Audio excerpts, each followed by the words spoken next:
안녕하세요, 아누로키친입니다.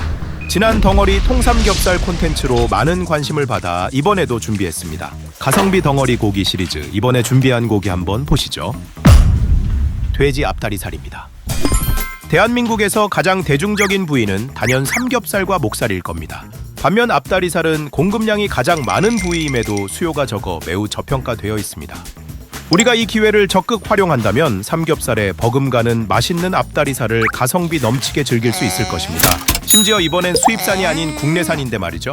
그리고 오해하지 마세요. 저렴한 가격이라고 해서 항상 좋은 것은 아닙니다.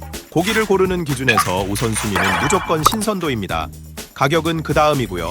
신선한 앞다리살이 그렇지 않은 삼겹살들보다 더 우위에 있다는 것 꼭 강조드리고 싶습니다. 오늘은 돼지 앞다리살을 덩어리 고기로 구매해 부위별로 어떻게 먹는지부터 냉장 또는 냉동 보관 방법까지 전 과정을 보여드리도록 하겠습니다. 코스트코에서 구매한 돼지 앞다리살 덩어리 고기입니다. 덩어리 고기 구매 팁은 지난 영상을 참고해주세요. 코스트코에서 국내산 냉장 앞다리살을 이 가격에 구매해 왔습니다. 다시 한번 말씀드리지만 덩어리 고기로 구매하는 게 훨씬 경제적입니다. 고기 섭취를 정말 조금만 하시는 분들이라면 비싸더라도 소량 구매가 맞겠지만 고기를 사랑하시는 구독자 여러분들, 저희는 그게 이해하기 어려운 부분이잖아요. 고기 소비가 많은 대식가분들 또는 대가족에게라면 덩어리 고기 구매를 적극 추천드립니다. 어렵게 생각하지 마세요. 이 영상을 정주행하고 딱 한 번만 해보세요. 조금은 수고스럽겠지만 가성비 최강의 덩어리 고기로 가족 지인들과 나누는 넉넉하고 맛있는 한 끼를 상상한다면 너무 행복하지 않나요? 자, 그럼 앞다리살 덩어리 고기 보면서 설명드리겠습니다. 두께가 가장 두꺼운 살코기 바로 보이시죠? 위에 덜렁거리는 살이 붙어 있으며 덩어리가 가장 큰 이 부위는 퍽퍽살 또는 박살이라고 부릅니다. 지방이 거의 없는 살코기로 구이로 먹기에는 너무 퍽퍽해질 수 있기 때문에 얇게 썰어서 제육이나 불고기용으로 먹으면 좋습니다. 또는 잘게 썰어서 찌개용으로 드셔도 좋습니다. 저는 이 부위로 풀드포크를 만들어 먹은 적이 있는데 정말 맛있었습니다. 다음으로 왼쪽에 이 부위는 부채살과 꾸리살입니다. 가운데 이 힘줄이 있는 부분까지인데 정말 맛있는 부위입니다. 근내 지방도 적당하여 부드럽고 앞다리살에서 가장 맛있는 부위라고 볼 수 있습니다. 어떻게 활용하실지는 고기마다 상태가 다를 테니 보면서 판단하는 게 좋습니다. 고기를 썰어서 단면적을 확인하시고 마블링이 충분하여 지방과의 비율이 좋다 생각이 들면 그 부위는 구워 먹든 삶아 먹든 어떤 방법으로 먹어도 무조건 맛있을 겁니다. 지방이 다소 부족하거나 아예 없는 부위는 활용도가 제한적이 되는 겁니다. 근내 지방이 풍부한 삼겹살이 지방과 살코기의 밸런스가 좋아 다양한 조리법으로 맛있게 즐길 수 있는 이유인 겁니다.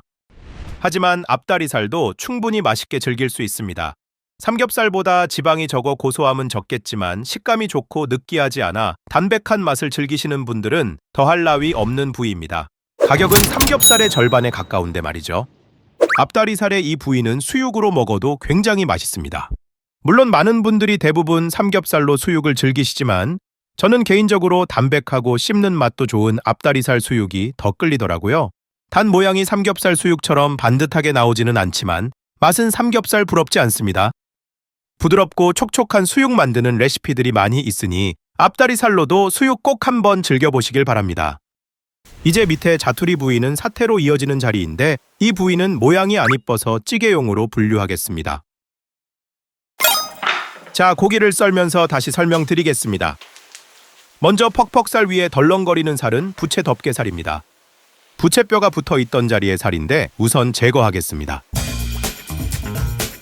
모양이 안 이쁜 고기들은 어떻게 활용하는지 다들 아시죠?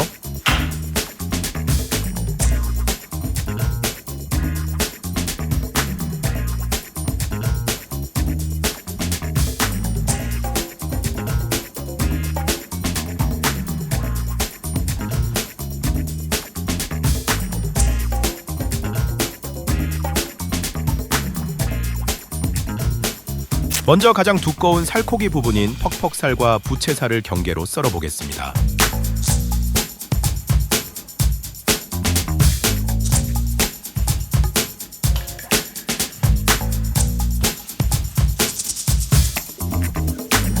이번에는 부채살과 꾸리살을 따라서 내려오다 보면 커다란 힘줄이 보이시죠?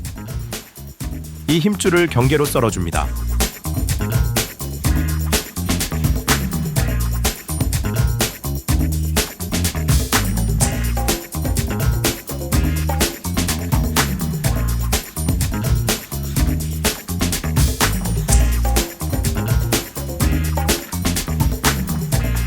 이렇게 세 부위로 나누어졌죠.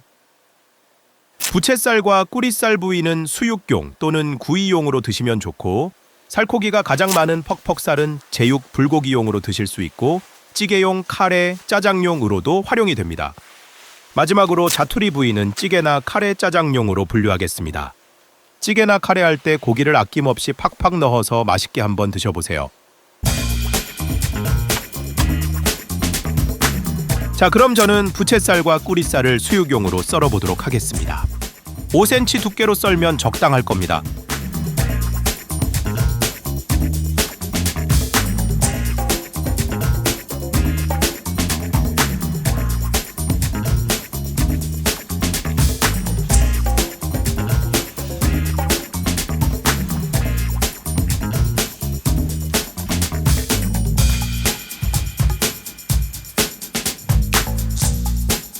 단면적을 보니 구이로 먹어도 정말 맛있겠네요.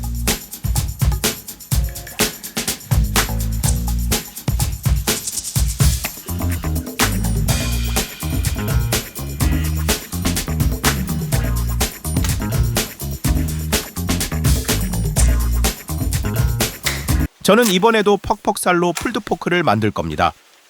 제육으로 드실 경우에는 두께가 너무 두꺼우니 반으로 슬라이스 해주고 최대한 얇게 썰어주면 됩니다. 오븐이나 에어프라이기가 있으시다면 풀드포크로 꼭 한번 드셔보세요. 돼지 앞다리살이 근사한 요리가 된다니까요.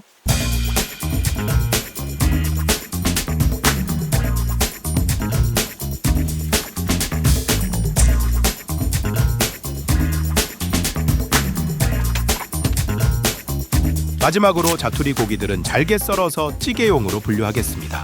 찌개용이지만 카레나 짜장 등 다양한 조리법으로 활용할 수도 있습니다.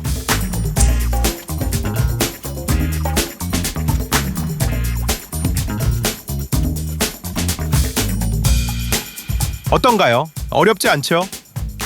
덩어리 고기를 구매하셔서 소분한 고기는 냉장에서 일주일 안에 드셔야 합니다. 그 이상일 경우는 냉동 보관하시는 게 맞습니다. 자, 이제 소분한 고기들을 냉동 보관하는 팁에 대해 알려드리겠습니다. 소분하실 때 랩핑을 하거나 비닐에 넣어서 보관을 하시는데 가장 중요한 건 외부와의 공기 접촉을 차단하는 것입니다. 소분 작업 시간을 최대한 짧게 가져가시고 밀봉만 잘 해주신다면 냉장고 속 잡내나 균에 대한 걱정은 안 하셔도 될 겁니다. 썰어놓은 고기들을 덩어리로 뭉치는 것보다는 넓적하게 펴서 얼리시는 게 해동 시에도 유리하고 수납하기에도 좋습니다.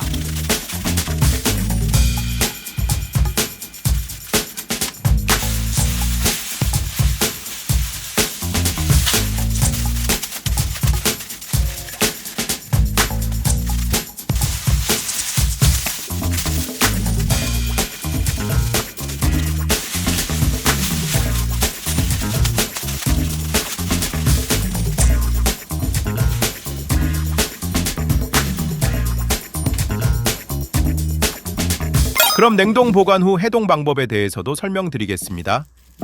결론부터 말씀드리면 최대한 낮은 온도에서 자연 해동시키는 방법이 가장 좋습니다. 고기를 담을 수 있는 냄비를 준비해주세요. 찬물을 채워주고 얼음을 넣어서 온도를 최대한 낮춰줍니다. 이제 고기를 넣어주고 냉장고에서 해동을 시작합니다. 이렇게 하면 낮고 일정한 온도를 유지할 수 있어 고기 조직의 손상을 최소화할 수 있습니다. 해동시키는 원육의 크기, 부피에 따라 해동 시간은 달라질 수 있습니다.